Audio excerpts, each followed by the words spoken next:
I'm Tracy Sabol. Tonight on EWTN News Nightly, the top stories of 2023.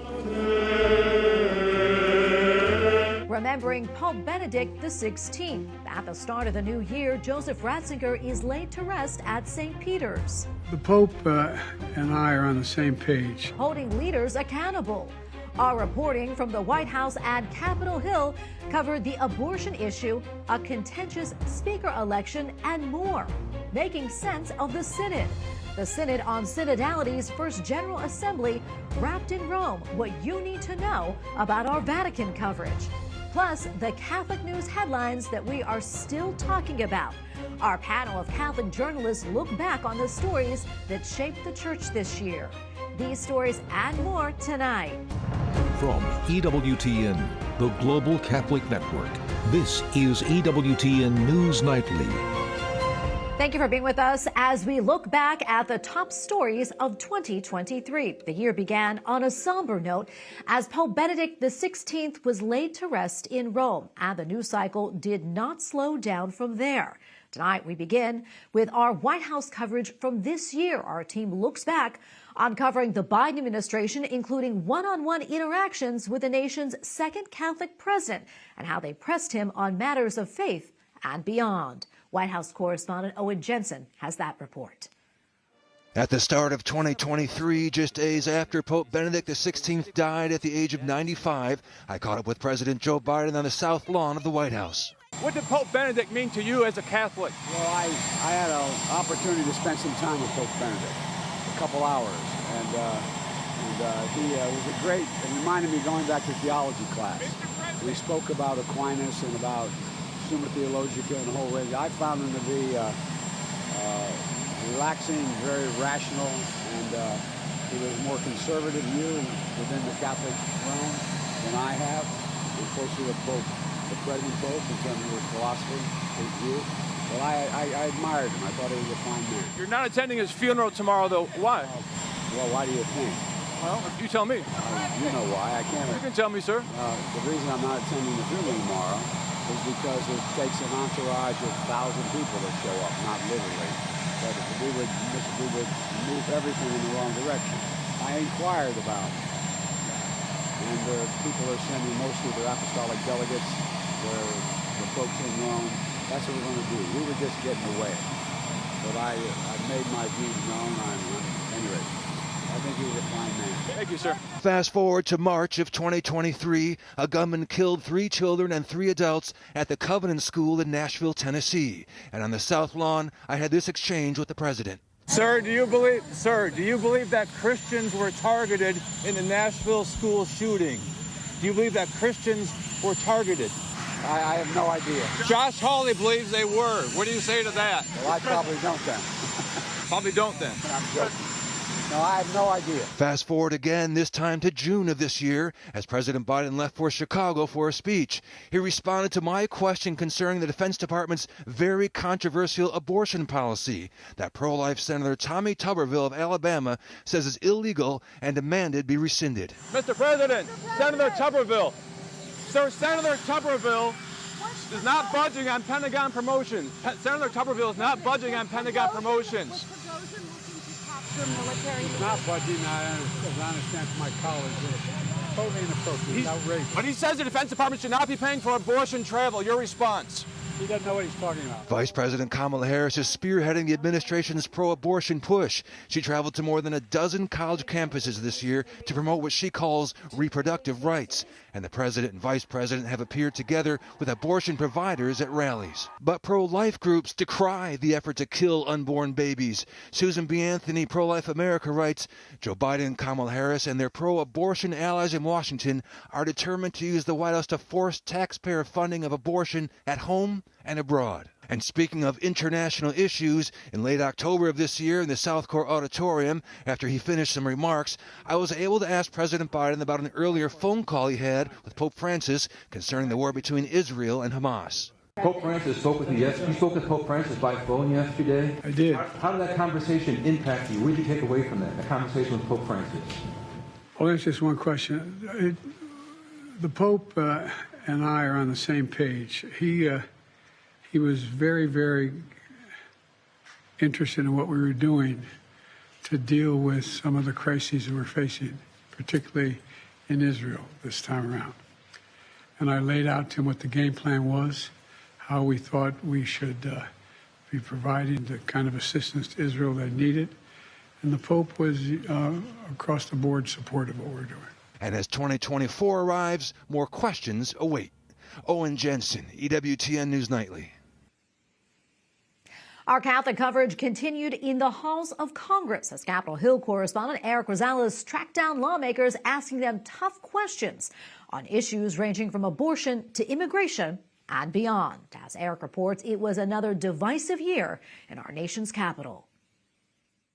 Good evening. On Capitol Hill, 2023 was a year like no other, from debt limit fights to a near government shutdown to impeachment investigations to even Republicans fighting with themselves on who to pick as Speaker of the House. I don't see how a few people, maybe it's 5, maybe it's 20, sit because they want a gavel that they can't earn by the conference of themselves.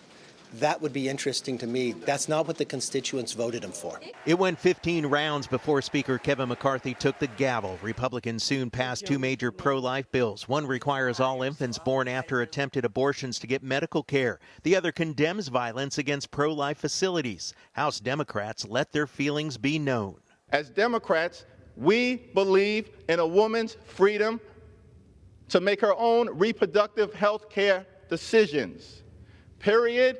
Full stop. Classified documents were found inside President Joe Biden's garage and later at former President Donald Trump's home in Mar-a-Lago, ending with Trump's indictment and an ongoing investigation of the president.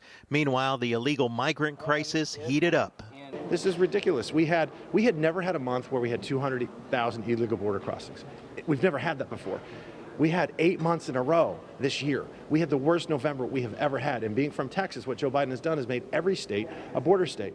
Congress fought over funding for the war in Ukraine, and the investigation into Biden's family's business dealings with foreign nationals took center stage. We're continuing to dig. The positive thing is we had 4 people that were affiliated with the Biden family influence peddling that have come to us this week, either them individually or through their attorneys, offering to cooperate with our investigation. So we're making progress. Congressional Democrats doubled down on abortion, wanting to use tax dollars to pay for them in other countries. What would you want to tell the critics that say that the unborn child has rights as well? I would say that the people who have rights are the ones whose body are being affected. So again, a private medical decision. And if people are talking about being pro-life, then that life should happen too after the child is born. Meanwhile, Alabama Senator Tommy Tuberville continued his hold on military nominations and the Defense Department's abortion policy, allowing tax dollars to fund abortion-related travel expenses. I'm not changing for a voting committee or possibility that Schumer might put it on the floor, or a possibility that if it did pass, that the president wouldn't sign it. I mean, it makes no sense. So we're going to keep the holds on. Meanwhile, attacks on Catholic churches continued, not investigated by the FBI, leading to congressional hearings. But who they were going after were pro-life Catholics. Pro-life people in the Catholic Church. You can tell because some of the footnotes talk about in the aftermath of the Dobbs decision. Millions enrolled in President Biden's student loan repayment plan, only to be thrown out by the U.S. Supreme Court. And a government shutdown is averted in the last minute, but the agreement spelled the end for Speaker McCarthy. Well, I have enough Republicans where at this point next week, one of 2 things will happen. Kevin McCarthy won't be the Speaker of the House, or he'll be the Speaker of the House working at the pleasure of the Democrats. At the end of the day, keeping government open and paying our troops was the right decision. I stand by that decision. At the end of the day, if I have to lose my job over it, so be it. After several failed attempts to find a new speaker, Louisiana Congressman Mike Johnson took the gavel. As lawmakers react to the Hamas attacks on Israel, some question the Biden administration's actions to get Americans out safely. It's outrageous. We should have military planes landing throughout Israel and picking up Americans and bringing them to safety, and that should have began immediately. While the pace on Capitol Hill slows down during the holidays, lawmakers really never stop battling. Oh, what a year. At the Capitol, Eric Rosales, EWTN News Nightly. We're joined now by Loretta Brown, Washington correspondent for the National Catholic Register, who has been tracking the stories out of the White House, Capitol Hill, and beyond. Loretta, great to have you on today. Looking back at the White House this year, what have been the most aggressive pro-abortion action or actions taken by the Biden-Harris administration? Well, Tracy, I think right out of the gate in January, we saw really aggressive action with permitting retail pharmacies to dispense the abortion pill. That provided wider access to these abortion pills amid serious safety concerns with them. And so that was something just in January we saw. And then later in the year, we saw that there was a proposed rule change to the HIPAA privacy rule around healthcare information that would have information about reproductive health, including abortion, be permitted to not be shown to law enforcement officials in some cases, which would make pro-life laws in the states harder to enforce. So that was a pretty aggressive action as well this year. And there was also, we just saw a continuation, right, of the policies that were put in place post-Dobbs, including, there's a government website now with resources on where to find an abortion. So all of that has continued, and it's just certainly been very aggressive on that front from the Biden administration. Loretta, we have maybe about a minute or so left, but I do want to get to this question. As you know, we still have a long way to go until the 2024 election, and Donald Trump does remain the GOP frontrunner right now. What have been the main points of debate among the other GOP candidates? Yeah, well, the debate, I think, that really stuck out to me this year was over a federal limit on abortion. And the candidates, they're all over the map on that, frankly. So it was just interesting to see those discussions happening. We had Ron DeSantis backing a 15-week federal limit, while candidates like Nikki Haley, she'll say, she'll sign any limit that comes to her desk, but she talks about the reality of Congress not being in a place where they would pass a federal abortion limit. And then candidates like Chris Christie saying, well, let's leave it up to the states. He's not going to commit to a federal limit. So certainly that's a discussion I'm going to be continuing to watch very closely, is the around a federal abortion limit and where the candidates ultimately will land on that as the amount of candidates grows smaller. Well, Loretta, so much more we can talk about, so much that has happened. We have to wrap it up right now. Thank you so much for being with us. We appreciate it. God bless. Thank you, Tracy. And we have a lot more still to come here on EWTN News Nightly, including following Francis from the Vatican to Mongolia to Portugal. Our team has followed the Holy Father around the globe. Get an inside look at the top Vatican stories this year.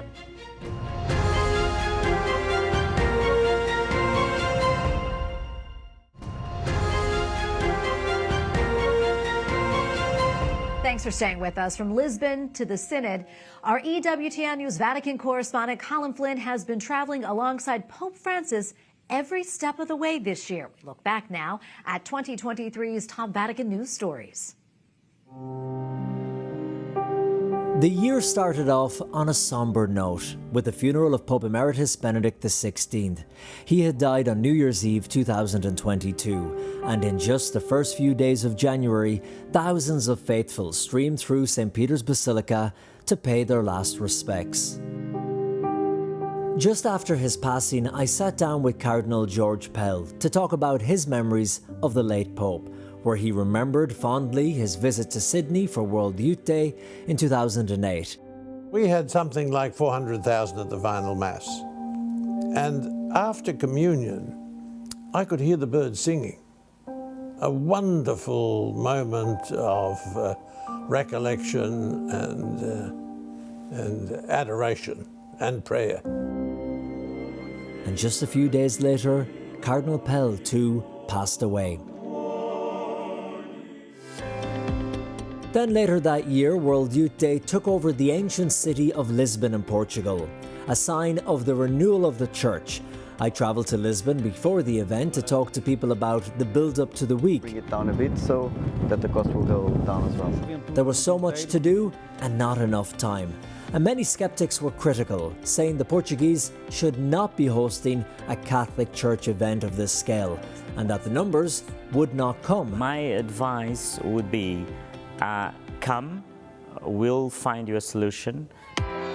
When the week did arrive, The scenes were incredible, as over 1.5 million people from all over the globe travelled to the city to celebrate their faith.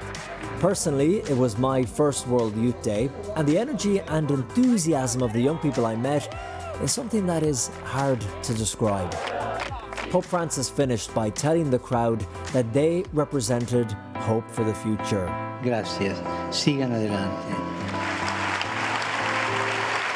Pope Francis himself had a busy year, and at 87 years of age, and with the aid of a wheelchair, it is obvious that international travel is not getting any easier for him. Despite that, he continued to reach out to those in the peripheries, including in August, an 11-hour trip to Mongolia in Central Asia. The Pope's visit to this, in many parts, impoverished land was a way to reassure the tiny Catholic population that the Church hasn't forgotten them and is close by their side. Our EWTN crew spent 2 weeks in Mongolia documenting the Church and how it has been growing slowly, even in the rural nomadic parts of the country, despite suspicion, fear and misconceptions. At the end of his 3-day visit, the Pope acknowledged the Chinese Catholics in the crowd who had made significant sacrifices and taken risks to travel to Mongolia to see the Holy Father. Catholic is for the whole world. So you think your faith is more important? Yes, exactly. At the end of his final Mass in Ulaanbaatar, he told them to return to China and be faithful Catholics and citizens. Finally, as well as Pope Francis going out from the Vatican to the rest of the world came to Pope Francis at the Vatican, when in October, over 450 priests, bishops, nuns and lay people came to Rome for the Synod on Synodality. The month-long meeting was an opportunity for the Universal Church to come together under one roof and talk about important issues facing the Church today. Pope Francis again and again emphasized the importance for those in the Church to listen to each other and listen for the voice of God. In Rome, Colm Flynn, EWTN News Nightly. Up next on EWTN News Nightly, providing the Catholic perspective. From Sister Wilhelmina to Bishop Strickland, a roundup of 2023's top Catholic headlines with our EWTN News partners.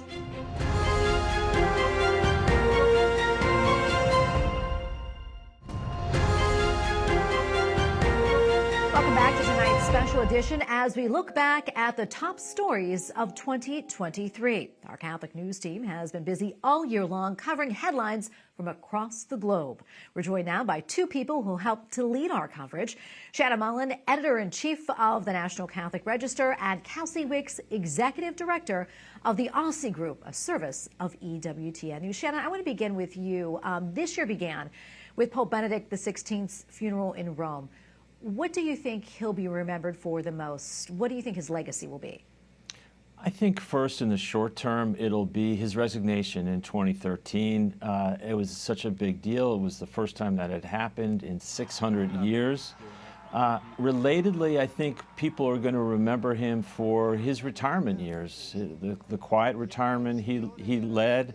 Pope Francis came to think of him as a wise grandfather in the Vatican.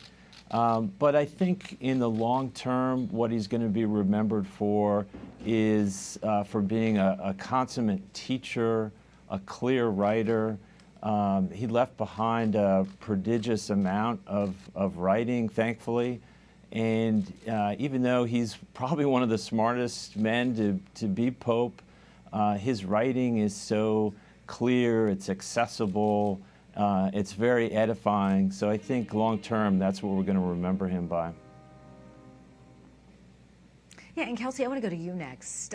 You were one of the first reporters this summer on the scene in Missouri when news broke surrounding Sister Wilhelmina Lancaster and how her body appeared to be incorrupt 4 years after her death.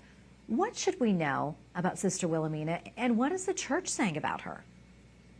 Well, right now, the bishop and sisters have been very discreet about her case. We do know that a lot of people are seeing in this prodigy a sign of the future resurrection from the dead and a sign of great hope. Thousands obviously flocked to her body after the news broke. And the most interesting thing about this, though, might be the backstory of her life. She was an African-American woman born in 1924 in segregated St. Louis. She goes on to join the Oblate Sisters of Providence, one of 2 religious orders open to African-American women. She lives a vocation faithfully through many years there, and then experiences a call to found the Benedictine Sisters of Mary, Queen of the Apostles, a thriving religious order full of 44 young women dedicated to contemplation, silence, praying for priests under the rule of Saint Benedict. So the backstory is possibly as interesting as and as hopeful as the story of her body. And Shannon, I want to go back to you now. You were in Rome in October for the Synod on Synodality's first General Assembly. What was your major takeaway from the Synod summary report from this year? Well, there's a lot in it. It's 42 pages, and it covers a broad range of topics. 2 things maybe to highlight from it. First is that the majority of the delegates decided that they wanted to leave the door open to women deacons. That was one of the handful of hot button topics that we heard about throughout the Synod. The second is that the document expresses the desire to give the laity a greater say in decision making, up and including what it calls shared discernment over doctrine, over controversial ethical issues. So what would that look like? We'll have to wait and see. We have about 2 minutes left or so, but Kelsey, I want to go to you next. Another big story. Can you bring us up to speed on the case involving famed artist Father Marco Rupnik? He is facing some serious allegations of sexual and spiritual abuse, and it really rocked the church. Yes, Tracy, this case definitely rocked the church. Here was a Jesuit priest, a world-famous sacred artist, and a spiritual leader who even was called upon to give instructions to the Pope at one point, accused of abuse against women religious that was horrific in nature, in extent of time, and in number of victims. The case was handled in an incredibly confusing manner, first by the religious order, the Jesuits, secondly by the Diocese of Rome, and lastly by the Dicastery of the Doctrine of Faith. And towards the end of the Synod on Synodality, it was revealed that Rupnik, having left the Jesuits, is now incarcerated as a priest in good standing in a diocese in his native Slovenia. This sparked a massive outcry, and many voices within the church, including Cardinal Sean O'Malley, asked the Pope to reverse the decision and reopen the case. The Dicastery of the Doctrine of the Faith did that. We don't know, Tracy, how the case will end, but we do know that the church and the world is watching to see how committed we are to eradicating abuse and attending to the victims of it. Shannon, we have maybe 30 seconds left or so, but I quickly want to get to this. As we know, in November, Pope Francis removed Bishop Joseph Strickland as the Bishop of Tyler, Texas, and there are more recent reports that Pope Francis also stripped Cardinal Raymond Burke of his Vatican housing and salary privileges. What more can you talk to us, tell us about this, and how significant is this news? Well, it came as something of a shock to people, and because of the proximity of these 2 developments, some are putting them together and seeing in that those actions as portending maybe some sort of crackdown on conservative prelates or critics of the Pope. The fact is there's a lot of critics of the Pope and conservative prelates who have not been sanctioned, so we have to remember that. And also, we don't know the full story in either case. The precise reason that Bishop Strickland was removed is something the Vatican hasn't revealed. And as far as the reports about Cardinal Burke, the Vatican hasn't confirmed that either. So it's hard to really know whether those 2 really do fit together. Well, Shannon, Kelsey, thank you both so much for coming on. We really appreciate it. God bless. Thank you. And we thank you for watching tonight's special Looking Back at 2023. Remember, you can follow us on social media, Facebook, X, and Instagram at EWTN News Nightly. I'm Tracy Sabol. Good night and God bless.